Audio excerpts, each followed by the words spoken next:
हैं, अभी क्यों नहीं जा सकते, तो भी डंडे पड़ेंगे। तो अकरणे प्रत्यवाय, नहीं करने पर जहाँ दोष होता है, दंड होता है, वो नित्य कर्म है। और जो काम्य कर्म होते हैं उसको नहीं करने पर कोई दोष नहीं है, कामना हो तो ही वो करने होते हैं। ये उसका पार्थक्य है। इसलिए समझाते हैं कि नहीं राज सेवायाम फलाभावः, नित्य कर्म में नहीं करोगे तो डंडे पड़ेंगे, और करोगे तो जैसे राजा की कोई सेवा करता है वो कभी निष्फल नहीं होती है, वो कभी न कभी फलदान करती है। इस तरह से नित्य कर्म भी सफल ही होते हैं। एतत् प्रतिपादकत्वमेव मुख्यतया वेदस्य, जो वेद है वो इसी बात का मुख्यतया प्रतिपादन करते हैं। यानी नित्य कर्म का प्रतिपादन मुख्यतया वेद करना चाहता है, काम्य कर्म का प्रतिपादन वेद में मुख्यतया नहीं है। अब दूसरा जो कर्म है वो बताते हैं कि द्वितीयम रूपमाह काम्यंतु वैकृतम, जो विकृत कर्म कहे जाते हैं वो काम्य होते हैं। कामनायामेव फलदम, अगर आपकी कामना है तभी वो फलदान करते हैं। विकृतत्वात् स्वभाव तो न नित्य फलम प्रयच्छति, ये जो विकृत कर्म हैं वो अपने स्वभाव से, अपनी सामर्थ्य से नित्य फल को देने वाले नहीं होते हैं। यानी नित्य कर्म से जो फल की प्राप्ति होती है वो फल की प्राप्ति काम्य कर्म से नहीं होती है। ये उसमें वैपरीत्य है, और इसीलिए उसकी कृताकृतता है, चाहो तो करो, चाहो तो मत करो। तो इसी तरह हमें भी इस बात को समझना है कि अगर श्रौत कर्म आप नहीं करते हैं तो स्मार्त कर्म में जो नित्य कर्म हैं वो आपको अवश्य करने हैं। जो साधन दीपिका में श्री गोपीनाथ प्रभु चरणों ने संध्या स्नानम संध्या जपो होमः स्वाध्याय पितृतर्पणम वैश्वदेवक देवर्चा इति षट कर्म कृत भवेत, वहाँ उन नित्य कर्मों को गिनाया है। और साथ साथ आपने ये भी वहाँ स्पष्टता दी है कि जितने भी कर्म हैं वो हमें अपने संप्रदाय के अनुकूल होकर ही करने हैं। संप्रदाय सिद्धांत का विरोध हो या वैष्णव सिद्धांत का विरोध हो, उस तरह से हमें कोई कर्म शास्त्र में कहे गए हों तब भी नहीं करने हैं। इसलिए काम्य कर्म वो सर्वथा त्याज्य होते हैं। इसलिए गोपीनाथ जी ने वहाँ ये स्पष्ट लिख दिया कि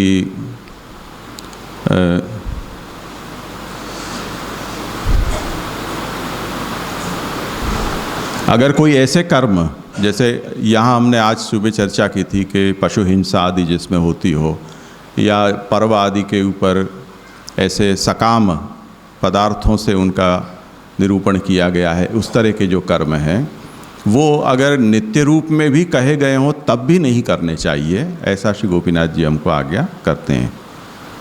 तो कुल मिलाकर ये बात है कि काम्य कर्म हैं वो त्याज्य होते हैं। श्रौत यज्ञ करने वाले को स्मार्त उसके अनुकूल होकर करने हैं, और उसमें भी कृताकृतता है, यानी अनुकूल समय हो, सामर्थ्य हो तो करे, न करे तो कोई दोष नहीं है। और काम्य कर्म जो होते हैं वो कभी भी नित्य कर्म का फल देने में समर्थ नहीं होते हैं, ये उनकी गौणता है। तो काम्य कर्म है वो क्षुद्र फल देने वाले होते हैं, नित्य कर्म होते हैं वो स्थायी फल और दीर्घ फल को प्रदान करने वाले होते हैं। ये उनमें तारतम्य है। ये विषय फिर आगे जाकर और भी स्पष्ट किया जाएगा। ठीक है, अब इसकी व्रजभाषा देख लें कि साध्य रूप तथा साधन रूप तथा साधन के साधन रूप भी हरि ही हैं। ये जो कहा गया है तत्साधनंच सहरि प्रयाजादि सृगादियत, उसको समझाते हैं। उसमें प्रमाण देते हैं यज्ञेन यज्ञमयजंत देवाः, अर्थात यज्ञ द्वारा यज्ञ का यानी विष्णु को यजन देवों ने किया। इस मंत्र में ये बताया गया है कि एक यज्ञ रूप स्वयं भगवान है और दूसरा उनकी उपासना का साधन रूप यज्ञ है। तो साधन और साध्य दोनों भगवान हुए। इसी तरह भागवत में ये कहा है, पुरुषा वयवई रेते संभारा संभृता मया। ये जितने भी यज्ञ की सिद्धि के लिए मैंने चीज़ वस्तु इकट्ठी की हैं, वो सब के सब यज्ञ पुरुष के भिन्न भिन्न पृथक पृथक अवयव हैं। तो भगवान के ही अवयव स्वरूप ये सब यज्ञीय पदार्थ हैं, ऐसा वहाँ कहा गया है। वहाँ साध्य साधन रूप भगवान ही ऐसा वर्णन किया गया। ये साधन दो प्रकार के होते हैं, प्रयाजादिक तथा सृकादि। वो हम देख चुके हैं। फल को अथवा स्वरूप को उपकार करे वालो जो कोई पदार्थ हो वासो साधन कहनो, ये साधन की परिभाषा की। तो ये प्रयाज और सृक आदि होते हैं, वो स्वरूपोपकारी या फलोपकारी होते हैं यथा योग्य। अब गिने भय अग्निहोत्रादिक जे 5 हैं, वे प्रकृति रूप कहावे हैं। इनसो ही नित्य कर्म कहे हैं। नित्य कर्म वाही सो कहें, जो कर्म वेद में जितनो संपूर्ण कयो हो वितनो समग्र करनो पड़े तथा जाको फल अवश्य हो तो होए। और जैसे राजा की आज्ञा अनुसार नहीं करने वाले को राजा दंड देते हैं, ऐसे ही जा कर्म के नहीं करवे में प्रायश्चित लग तो होए, ये नित्य कर्म को लक्षण है। फल रहित कर्म सो नित्य कर्म नहीं कहे हैं। जैसे राज सेवा में फल को अभाव नहीं होए, तैसे नित्य कर्म को फल भी अवश्य हो ही है। वेद हु मुख्य त्याग करी के नित्य कर्म को ही प्रतिपादन करें हैं। जो काम्य कर्म है वाही सो विकृति कहे हैं। काम्य कर्म है सो कामना होए तो फल दे है, स्वभाव सो नित्य फल को काम्य कर्म नहीं दे हैं। तो यहाँ तक ये निरूपण हुआ। इसमें कोई बात नहीं समझ में आती हो तो पूछ लें।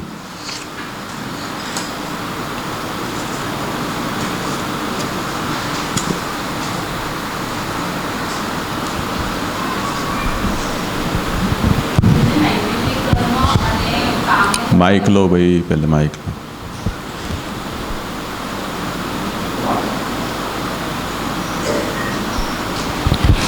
नैमित्तिक कर्म અને કામ્ય કર્મ એક જ? नैमित्तिक का मतलब है ओकेजनली जो हमें करने होते हैं। जैसे 16 संस्कार, वो जो अवस्था होती है बालक की, उस अवस्था पर वो करने होते हैं। हर रोज़ नहीं करने होते हैं, या प्रतिवर्ष या प्रतिमास नहीं करने होते हैं। एक बार नामकरण हो गया तो हो गया, फिर हर बार हर वर्ष तो नामकरण थोड़ी होता है। तो नैमित्तिक कर्म उसे कहा जाता है। अब काम्य कर्म, कोई बालक है, उस बालक ऐसा लगता है कि मंद बुद्धि है और माँ बाप को चिंता होती है कि भी उसकी बुद्धि तेज हो, उसके लिए कुछ उपाय बताओ। तो कोई उसको यज्ञ बता दे कि ये यज्ञ करोगे तो इससे इसकी बुद्धि तेज हो जाएगी, तो वो काम में हो गया। अब पड़ोसी को ऐसा नहीं लगता है कि उसका बालक मंद बुद्धि है, तो उसको वो यज्ञ करना आवश्यक नहीं लगता है। तो कामना होने पर उसकी पूर्ति के लिए जो कर्म बताए गए हैं उनको काम्य कर्म कहा जाता है। वो अनिवार्य नहीं होते हैं। हाँ,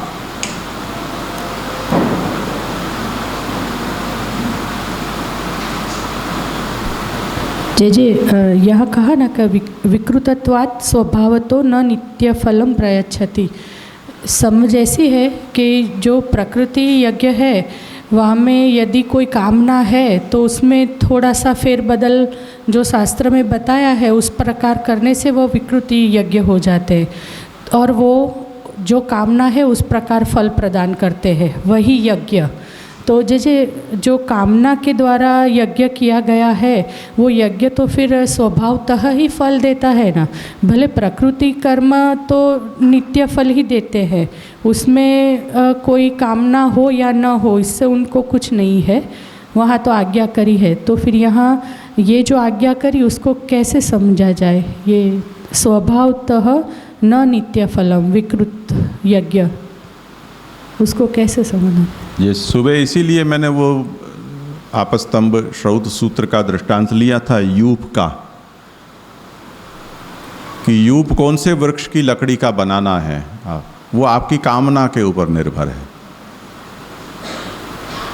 अगर आपकी ऐसी कोई कामना नहीं है तो कोई भी लकड़ी का बना लो, पर आपने कोई एक पर्टिकुलर 4 वृक्ष के दृष्टांत दिए, उसमें से कोई एक के ऊपर आपने पसंदगी आपकी रखी है, तो उसका मतलब आपको उस फल की कामना है,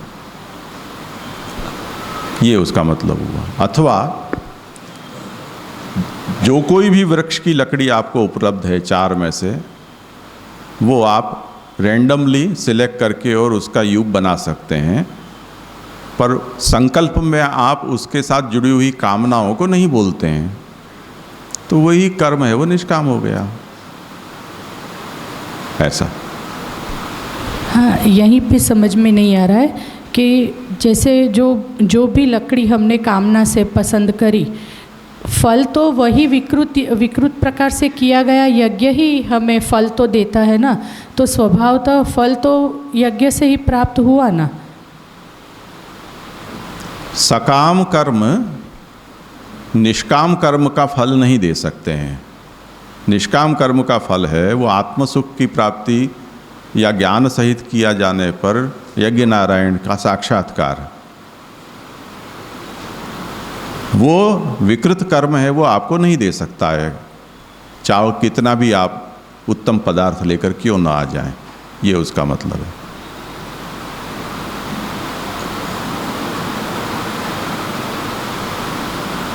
और सकाम को निष्कामता से भी कर सकते हैं। जैसे मैंने सुबह इसलिए दृष्टांत दिया था कि आपको सर्दी हो रही है, आपने दूध में सौंठ डाल कर आपने दूध पी लिया, तो आपको लाभ हो गया, सुपाच्य भी हो गया। अब किसी को सौंठ वाला दूध भाता ही है, स्वाद को ही अच्छा लगता है वो, और वो सदा ही ऐसा पीता हो, तो हम ऐसा थोड़ी कह सकते हैं कि तुम सकाम हो। ऐसा नहीं, जो कामना से किया जाता है उसी को निष्काम भाव से भी किया जा सकता है, ये उसका मतलब है। इसलिए भगवान के लिए भी यही बात कहा गया है कि भगवान ने सभी लीलाएं किए, परम कामो न विद्यते, ये तात्पर्य है।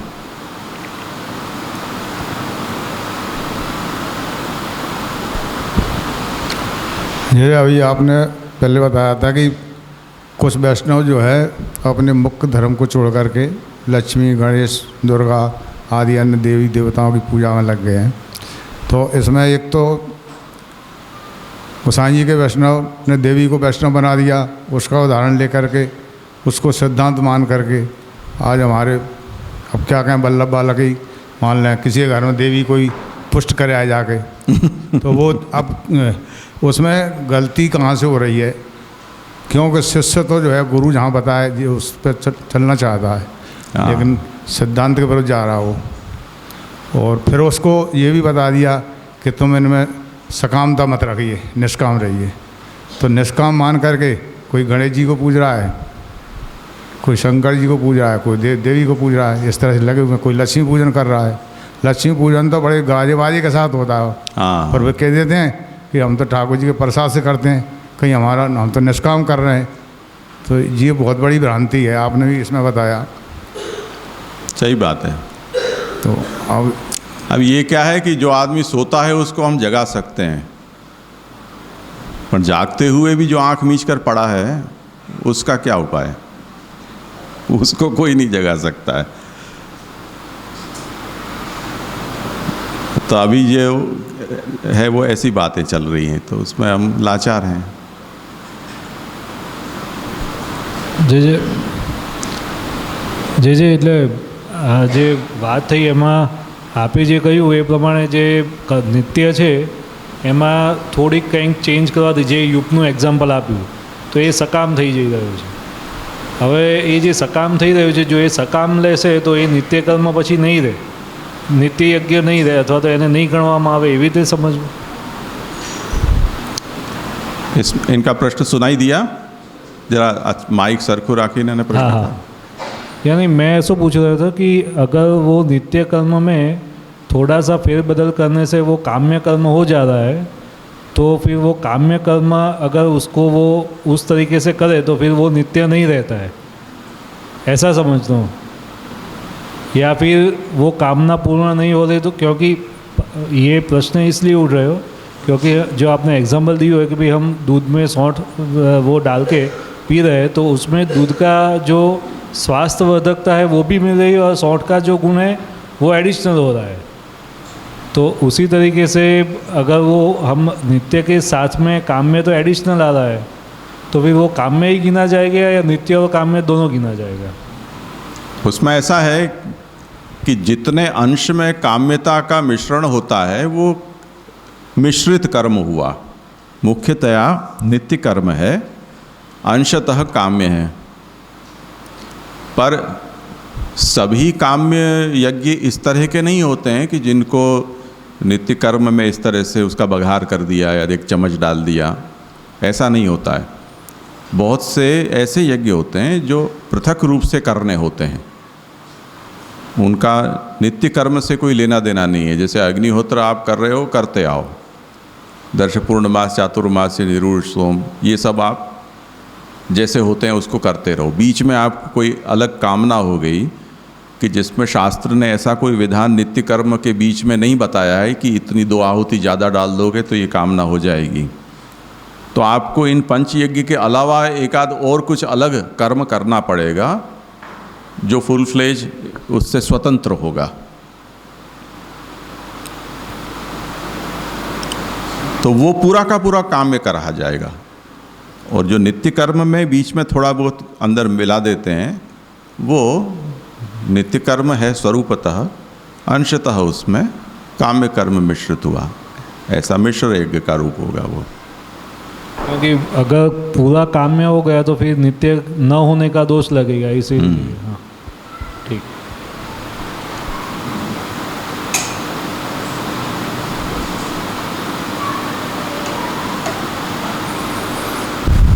यहाँ आज रखते हैं। दृढ़ चरणन के रो भरोसो